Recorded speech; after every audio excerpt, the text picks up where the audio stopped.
The following program is rated G. It is suitable for all audiences.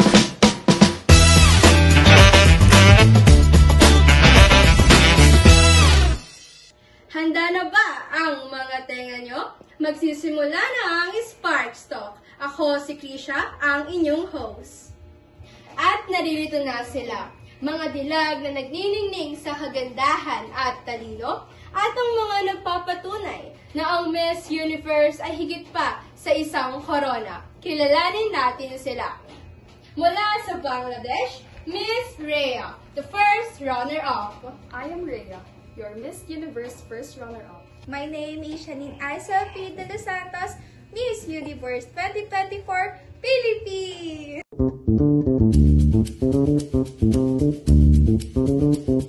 Ladies, welcome to this Sparks Talk. At nakita ko ang inyong journey throughout the Miss Universe competition.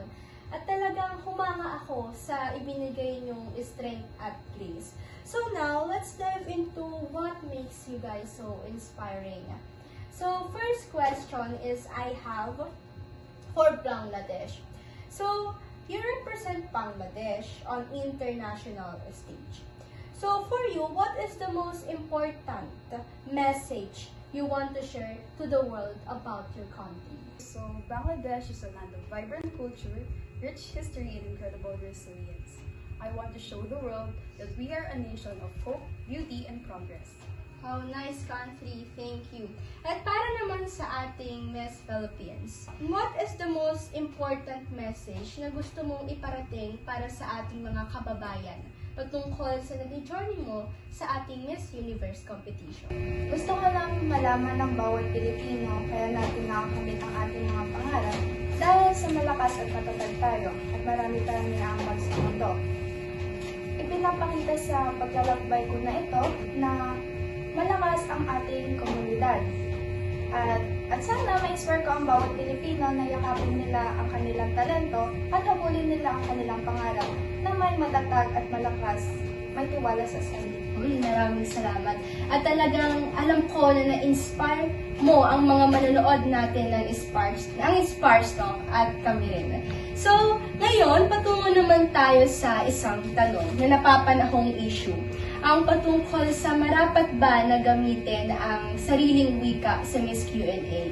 Kasi alam naman natin na ang wika, hindi lang naman to representa ng pakikipagkomunikasyon, kundi ito rin ay representa para sa ating kultura at pagkakakilanlan. At dito, here in the Philippines, talagang pinag-uusapan kung dapat ba na gamitin ang ating sariling wika. So, for Miss Bangladesh, this is a question for you. How important do you think it is for contestants to use their native language to the Miss Universe?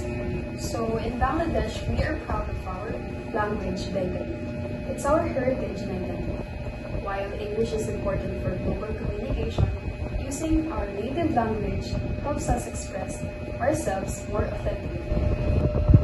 Para naman sa akin, malaga ang paggamit ng sariling wika sa Q&A portion ng Miss Universe.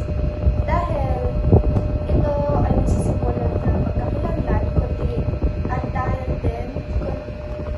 din ito ay nagpapahalaga ng mahusay ng ating saloobin at pananaw. Nakikita ko na kasi dito sa Pilipinas, mataas ang tingin nila sa pag nakakapag-English. At yun yung naging definition nila ng matatalino, which is mali. Ang tunay na kagandahan ng Miss Universe ay nagpapakita ng diversity ng bawat bansa. Pero paano naman yung mga ibang tao na gustoong mapanood tayo, ngunit hindi nila maintindihan? At lalo na dito sa Pilipinas na talagang puro Ingles ng mga tao dito. Naiintindihan ko rin naman ang iba, may hamon ng paggamit ng sariling wika. Hindi lahat ng tao ay marunong makapag-Tagalog at hindi din lahat ng tao ay nakakapag-intindi ng ibang wika. Kaya mahalaga magkaroon ng balance sa paggamit ng English sa ating bansa. Hindi naman kailangan sa buong Q&A ay gumagamit tayo ng Tagalog. At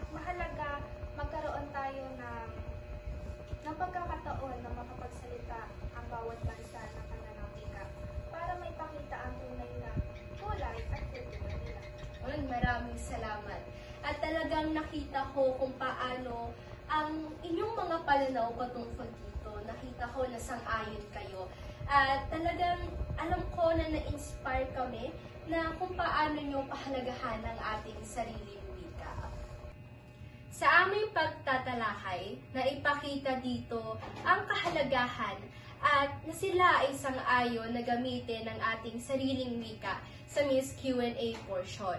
At katulad nga rin ng sinabi ng ating pambansang bayani na si Dr. Jose Rizal na ang wika ay isang kaluluwa ng bansa.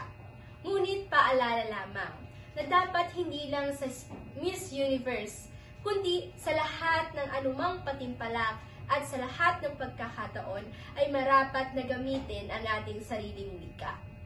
Hanggang sa muli, ako ang inyong host, Krisha, ito ang Sparks Talk.